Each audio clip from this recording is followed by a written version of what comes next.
dos equipos que efectivamente de los que impresiona, ¿eh?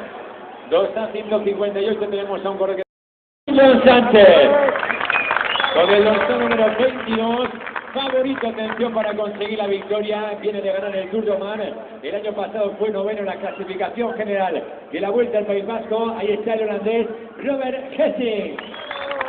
Y dorsal número 21, también con victoria.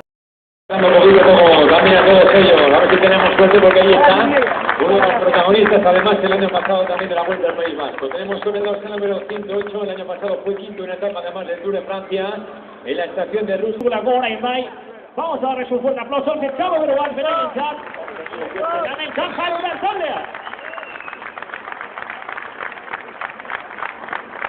Ahí con la alegría de tener también el equipo de Caja Rural, otro equipo de casa que tenemos aquí para disputar también la carrera, además con un guipuzcoano de la CAP de 21 años, se fuera el año pasado un décimo en el cinturón de la Porday, y lo tenemos aquí también ya para la carrera como animal.